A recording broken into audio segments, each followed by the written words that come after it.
Welcome back to the Lumiose Post, where we talk about all things Pokemon, and today we're going to be talking about our top theories for Pokemon Horizons, which of course is the new anime, and it's actually a really big deal. I mean, it's already revealed to us a brand new Pokemon that was not announced by like the Pokemon company beforehand.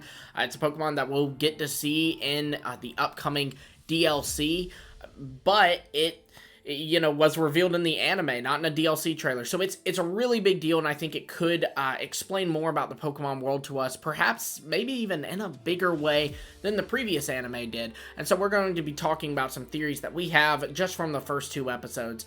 So first off, we have to talk about Ash Ketchum, because he is the protagonist of the previous anime, and he was the protagonist for 26 years, which is a long time. I mean, that's longer than I've been alive, believe it or not. That's just absolutely absurd to me. So, yeah, we have to talk about him. Everybody has, from the beginning, been going, well, maybe Liko is Ash's daughter. And they saw Freed and saw that he had a Pikachu and a Charizard and went, maybe Freed is an older Ash. All this. None of that's true. And I think I found our answer to where Ash is. He's in a whole nother universe. I do believe that Pokemon Horizons is set in a completely different universe from the main anime.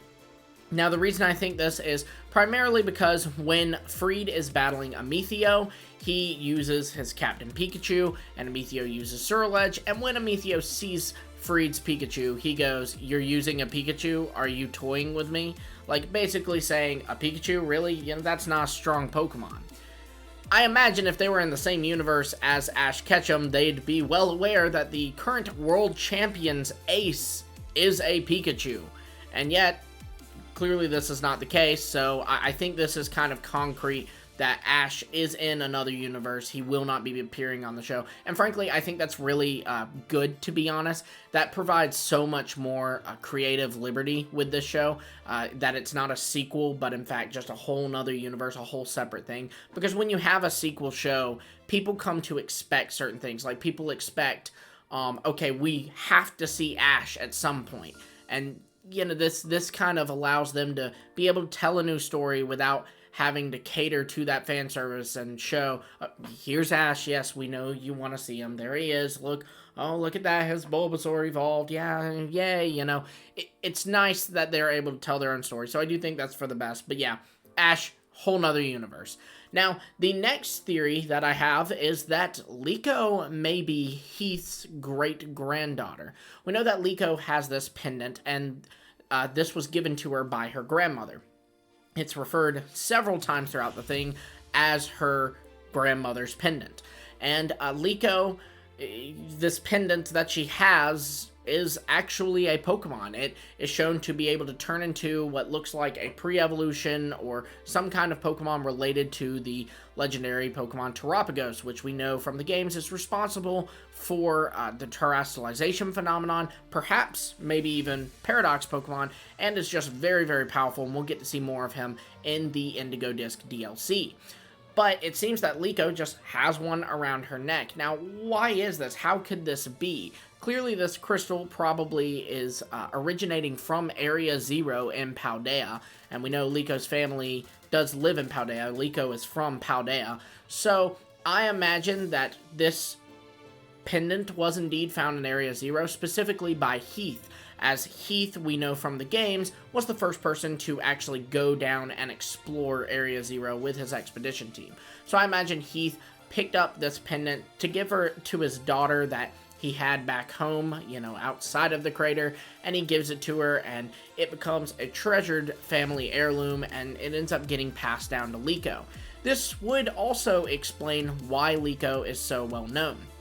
Freed and his team, the Rising Volt Tacklers, knew about Liko from the beginning. Amicio and his team, the Explorers, knew about Liko from the beginning, and they were targeting her. It would be very easy for them to do this if they know, hey, let's look at Heath's lineage, because Heath is a famous person in the Pokemon world, as he wrote the Scarlet and Violet books, and he explored Area Zero, so it'd be very easy for them to just go, okay, Liko had a daughter, that daughter had this daughter, and that daughter had Liko, so we just need to find this Liko girl, and she probably has the pendant.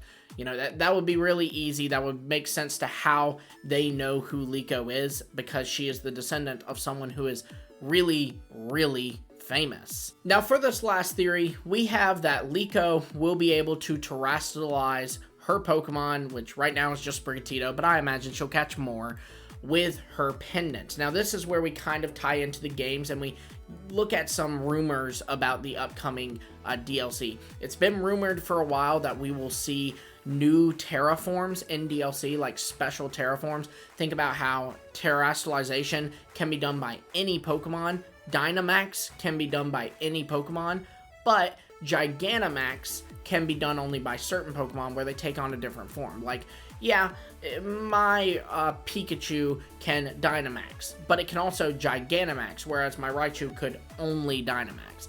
So things like this, people think that we'll get a terrestrialization answer to this, where there are some Pokemon that can terrestrialize into a new appearance, and it'll have some kind of boost to it like Gigantamax forms did. And yeah, that's all important, because it could be Liko's pendant that allows this. We could see that in the DLC, what allows us to get a new terraform, if you will, would be a new item rather than the Terra Orbs we have now.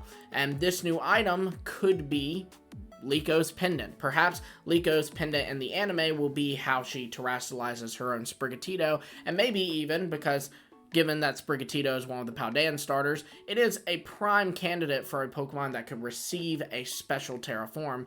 Maybe even when Sprigatito fully evolves into Meowscarada, we could see Liko do this, terrestrialize it with her pendant, thus allowing Sprigatito, or Meowscarada now, to take on its new form. Also, this just makes sense because this pendant looks exactly like a little crystal that you can see inside the Terra Orb. Again, the item used in the games to terrestrialize your Pokemon. So if it's that crystal inside the Terra Orb that allows for terrestrialization, which I'd say it is, again, sourced from Area 0, just to go back to that previous theory, then it makes sense that Liko's pendant, which looks exactly like that, and it's probably also sourced from Area 0, would also be able to terrestrialize her Pokemon. This would also kind of give a different spin on terrestrialization, so instead of Liko tossing the ball out, she'd like hold up her necklace and maybe press it or something. I don't know. I think that would be really neat. It kind of make her terrestrialization special, which I think would kind of just further emphasize that whole main character aspect to her, since she is the main character. But yeah, be sure to let me know what you think of these theories, as well as let me know your own theories in the comments below. Be sure to like, subscribe, and hit the bell for notifications. If this video does really well, I'd love to talk more about Pokemon Horizons. So again, like, subscribe, hit the bell, show your support so that I know, hey, they like this video, and I decide to make more. And until next time, I will see all of you later.